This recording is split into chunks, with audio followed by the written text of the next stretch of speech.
జగన్మోహన్ రెడ్డి గారైనా చంద్రబాబు గారైనా వీళ్ళు ముఖ్యమంత్రులు అయినా ఒక్కరంటే ఒక్కరు కూడా అధికారంలో ఉండంగా ఆంధ్ర రాష్ట్రానికి మేలు చేసిన నాయకులు లేరు.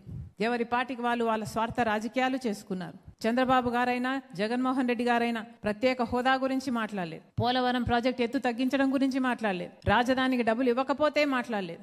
ఇలా ఒకటి కాదు రెండు కాదు, అసలు ప్రతి విషయంలోనూ ఒకరు ఉద్యోగాలు ఇస్తామన్నారు, జాబ్ క్యాలెండర్ అన్నారు, మోసం చేశారు. ఇంకొకరు నిరుద్యోగ భృతి అన్నారు, మోసం చేశారు. ఆఖరికి ఇద్దరూ కలిపి ఫీజు రీఎంబర్స్మెంట్, ఆరోగ్యశ్రీ లాంటి పథకాలకు కూడా కూనీ చేసి పడేశారు. ఈరోజు మన రాష్ట్రంలో ఏముంది, ఎంత అభివృద్ధి ఉంది అని చూసుకుంటే కనీసం వెతికినా కనిపించదు. మన దేశంలో అసలు రాజధాని లేని రాష్ట్రం ఏదైనా ఉంది అంటే అది ఒక్క ఆంధ్ర రాష్ట్రం మాత్రం మిగిలిపోయింది. ఇంత దారుణంగా పరిపాలన చేశారు. చేసింది కాక ఈరోజు ఇద్దరు, జగన్మోహన్ రెడ్డి గారైనా సరే చంద్రబాబు గారైనా సరే, ఇద్దరు పవన్ కళ్యాణ్ గారైనా సరే, అందరూ కలిపి బీజేపీకే ఊడిగలు చేస్తున్నారు. బీజేపీ ఏం మేలు చేసింది, ఏం లాభం చేసింది మన రాష్ట్రానికి?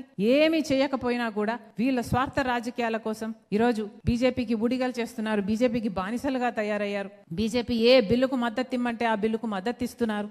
ఒకటి కాదు రెండు కాదు, ఎన్ని రకాలుగా మన ఆంధ్ర రాష్ట్రాల్ని, ఆంధ్ర రాష్ట్ర బిడ్డలకి అన్యాయం చేయాలో అన్ని రకాలుగా ఇద్దరు అన్యాయం చేశారు. జగన్మోహన్ రెడ్డి గారు అయితే జలయజ్ఞం నవరత్నాలలో పెట్టి రాజశేఖర రెడ్డి గారి కళ జలయజ్ఞం పూర్తి చేయాలి అని 6 నెలల్లో పూర్తి చేస్తానని చెప్పి జలయజ్ఞం చేయలేదు. చంద్రబాబు గారు సూపర్ 6 అన్నారు, నిరుద్యోగ భృతి 3,000 రూపాయలు అన్నారు, మహిళలకు ప్రతి నెల 1,500 అన్నారు, సూపర్ ఫ్లాప్ చేశారు. అయినా కూడా బీజేపీకి ఇద్దరు, ఒకరు సక్రమ పొత్తు పెట్టుకుంటే ఇంకొకరు అక్రమ పొత్తు పెట్టుకున్నారు. ఇద్దరు బీజేపీ పక్షమే.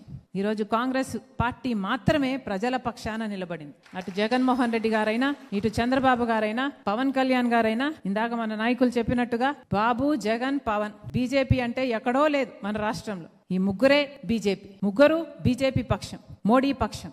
ఈరోజు కాంగ్రెస్ పార్టీ మాత్రమే ప్రజల పక్షాన నిలబడుతుంది, ప్రజల పక్షాన ప్రశ్నిస్తుంది, ప్రజల పక్షాన పోరాటాలు చేస్తుంది. ఈరోజు మన దేశం ఎంత దారుణమైన స్థితిలో ఉంది. పెట్రోల్, డీజిల్, ఆయిల్ అన్ని ఛార్జీలు పెరిగిపోయాయి. బంగారం కొనొద్దండి అంటున్నారు, విదేశాలకు వెళ్ళొద్దండి అంటున్నారు, బండ్లలో తిరగొద్దండి అంటున్నారు, ఇంట్లో కూర్చొని పని చేసుకోండి అంటున్నారు. దీనికి కారణం ఎవరు? దీనికి కారణం ఎవరు? పాలకులు కాదా?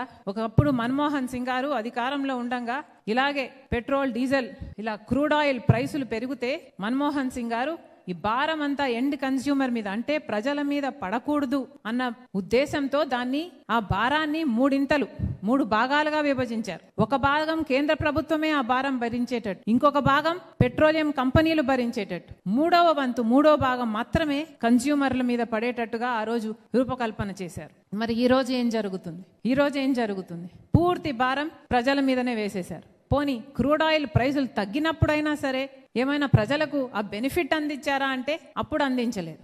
అప్పుడేమో పూర్తి లాభము ప్రభుత్వమే తీసుకుంది, ఇప్పుడేమో పూర్తి భారము ప్రజల మీదనే వేస్తున్నారు. ఇది ఎక్కడి న్యాయం అని అడుగుతున్నాం. పోనీ రాష్ట్రానికే తీసుకుందాం, ఎవరు మేలు చేశారు? చంద్రబాబు గారైనా సరే, జగన్మోహన్ రెడ్డి గారైనా సరే, మొత్తం అందరూ స్టేట్ ట్యాక్సులు కలిపితే ఆంధ్ర రాష్ట్రంలో ఉన్నంత ఛార్జీలు దేశంలో ఇక ఎక్కడా లేవంట. పెట్రోల్, డీజిల్ ధరలు కేవలం ఆంధ్ర రాష్ట్రంలో మాత్రమే హైయెస్ట్ అంట మన దేశంలో. ఎందుకంటే రాష్ట్రం అన్ని ట్యాక్సులు వేస్తుంది, అన్ని సెస్సులు వేస్తుంది. దాంతో ఆంధ్ర రాష్ట్రం మన దేశంలోనే టాప్ లో ఉంది పెట్రోల్, డీజిల్ ఛార్జీలలో. ఈరోజు సిగ్గు లేకుండా ఈరోజు పొద్దున పేపర్లో చూస్తే వైసీపీ వాళ్ళు ధర్నాలు చేశారట. దేనికి ధర్నాలు చేశారంటే పెట్రోల్, డీజిల్ ఛార్జీలు పెంచారని, అదే ఆంధ్ర రాష్ట్రంలోనే హైయెస్ట్ గా ఉన్నాయని ధర్నాలు చేశారట. ఒక్క చోటైనా జగన్మోహన్ రెడ్డి గారైనా, ఏ నాయకుడైనా మా ప్రభుత్వంలో కూడా మేము ఇలాగే చేశాము, మా ప్రభుత్వంలో కూడా అప్పుడు కూడా ఆంధ్ర రాష్ట్రంలోనే హైయెస్ట్ డీజిల్, పెట్రోల్ ఎక్కడైనా నిజాయితీగా చెప్తున్నాడా? లేదు.